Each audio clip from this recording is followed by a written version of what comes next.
We will be going over section 6.2, confidence intervals for the mean with sigma unknown, and I added this to your title, but S is known. So for 6.1, part of emphasis was that we worked with our population standard deviation, but when that is not given, we can still go through the same thought process, but our work will be slightly different because we will go through using our sample standard deviation. So this is what this section will be focusing on. Let's start off by defining the t-distribution. Sometimes the standard deviation is unknown. So how can you construct a confidence interval for a population mean when sigma is not known?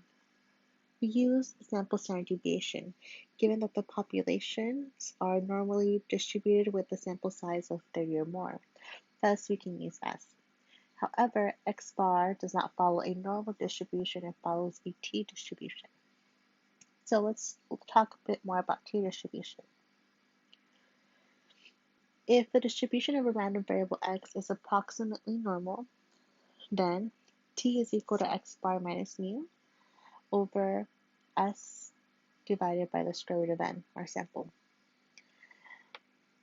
It follows a t-distribution, and critical values of t are denoted by Tc, very similar to in section 6.1, those critical values Zc.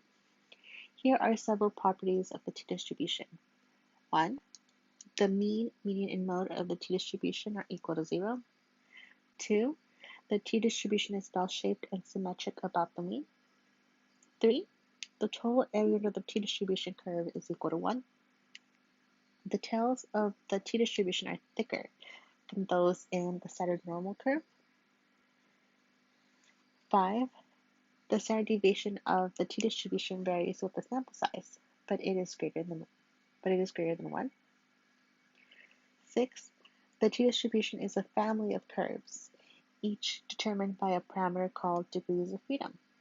The degrees of freedom, sometimes abbreviated as df, are the numbers of free choices left after a sample statistic such as x bar is calculated. When you use a t-distribution to estimate a population mean, the degrees of freedom are equal to 1 less than the sample size.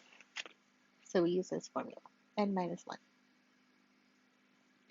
As the degrees of freedom increase, the t-distribution approaches the standard normal distribution as shown in the figure. For 30 or more degrees of freedom, the t-distribution is close to standard normal distribution. So if it's 30 or more, there isn't much of a problem. So take a look at this blue curve, right? Look at those tails. You see how they're very close to the line? That's ideal. That's what we've been seeing when it's standard normal. But our problem is when we have a really small sample. Now take a look at those curves. Look at that big gap we have there, right? So to make up for that, we have these special values, these t-distribution values that we'll be working with. In example 1, we will learn how to find these t-distributions, this critical value Tc. Example 1, find the critical value Tc for a 95% confidence level when the sample size is 15. Alright, because our sample is less than 30, well, when we're working with this section, when we work with our sample size, we have to find our degrees of freedom. So we have 15, 15 minus 1, we get 14. This is our degrees of freedom. We will find this number along this list here. So 14, here we are with 14. Now we're being asked to work with a 95% confidence. So here is our 95. We see where they meet, and that is our value Tc.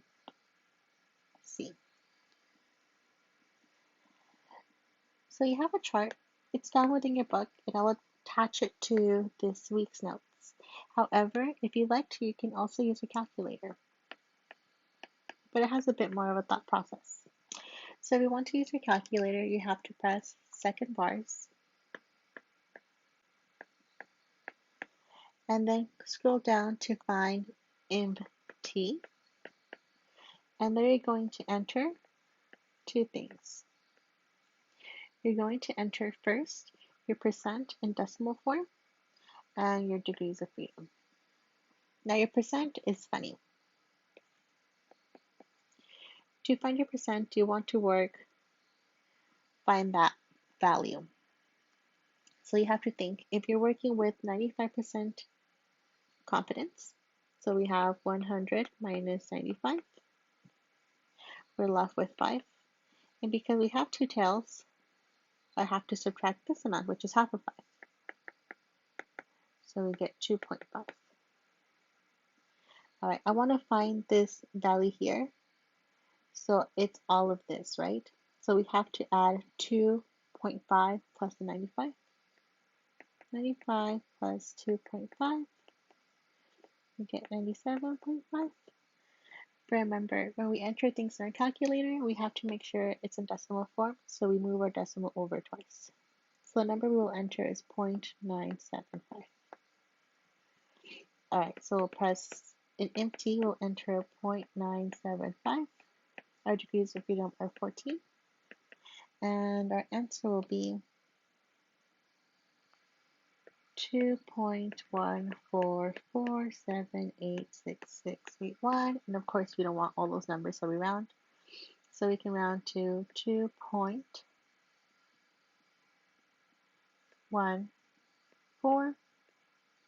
and round up to 5, 2.145, like our chart has. So you have two options, whether you have your chart or not. You can find your chart in this week's module.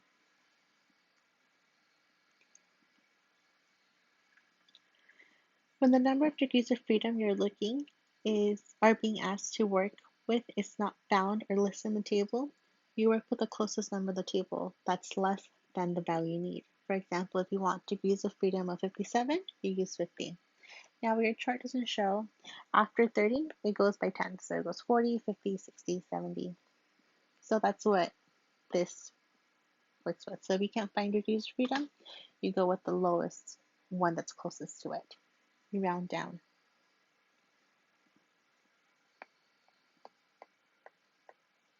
Round down. All right, so here are steps to find our confidence interval. So same idea. We have a value we want to work with. We have some value and we want to find the smallest possible value and the maximum possible value. And everything has a maximum in. Like we have an average idea of how much ketchup is in a bottle or soda is in a bottle. If there's not enough, if it's past that minimum, we have a problem, right? If it's too much, we have the risk of overspilling. For example, this is how we would use these confidence intervals.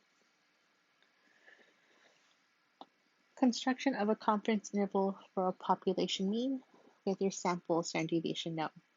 1. Verify that your population standard deviation is not known. The sample is random and either population is normally distributed or n is larger than 30. Find your sample statistic. So find your x-bar, find your mean. And if not given, find your standard deviation. So all the techniques you learned in chapter 2, you apply them here for sure. 3.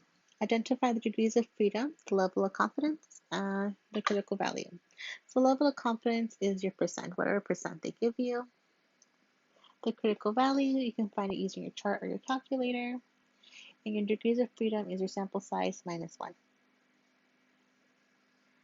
Our margin of error is found by the formula TC times our standard deviation divided by our sample size, the square root of our sample size. And then once we find E, the same idea applies. We're going to add and subtract to our mean, our x-bar.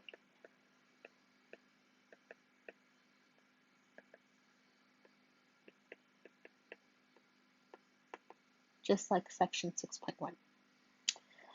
All right, let's do example 2. Now, like I said before, my main interest is knowing that you can um, digest what the question is asking and know how to approach this. So let's use our calculator. So to use our calculator, when we're working with a t-distribution type question, or when we have s given instead of our standard deviation or population standard deviation sigma, we will go about it this way. So for our calculator, we're going to press, just like before, stat, and then scroll over to tests. And then you want to scroll down. You're going to scroll down quite a bit until you find t interval. Hence why I mentioned we have a t-distribution. That's where that name comes from. Press enter. And then you want to label these pieces. It has them highlighted for you. X bar, our sample standard deviation, our sample size, and our level of confidence. Now, it doesn't matter if you enter in percent or decimal form, it recognizes both. And just like before, you want to make sure that stats is highlighted. Okay, so let's enter these pieces of information. Let's do our question, you randomly select 16 coffee shops and measure the temperature of the coffee sold at each. The sample mean temperature is 162, and the sample standard deviation is 10 degrees Fahrenheit. Construct a 95% confidence interval for the population mean temperature of coffee sold. Assume the temperature are approximately normally distributed. We needed that, right? Okay, so let's highlight our pieces. We need to find our x bar. So we need to find the mean. We are told that the sample mean is 102. All right, so we write, 162. All right, we need to find our standard deviation. We're being told that our sample standard deviation is 10.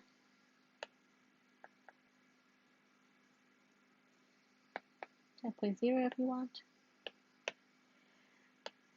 We need our sample size. We're told that we selected 16 coffee shops, right? So then our n is 16. And our confidence interval, we're told we want to work with a 95 confidence interval. So 95. We enter this into our calculator, scroll down and press calculate, and it'll give you your answer just before, your minimum, and your max. So for this one, we received an answer of 156.67 and 167.33. And that is our left endpoint and our right endpoint.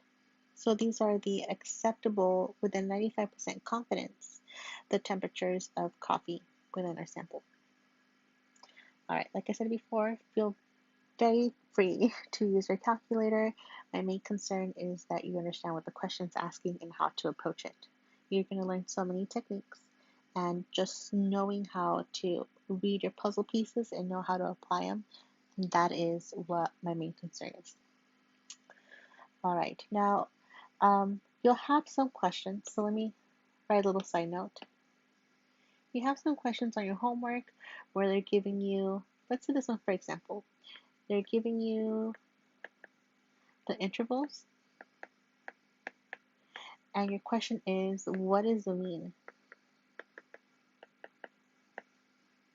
Or it can ask, what is the error? So remember what it's telling you. If you want to find this, and you're given the lower values, 156 point, let's say 7, and 167.3. If I want to find this middle value, then I can just add them up and divide by 2 to get that average, right? So 156.7 plus 167.3 167 divided by 3. We divide by 2. And we get 162 as our x bar. Cool.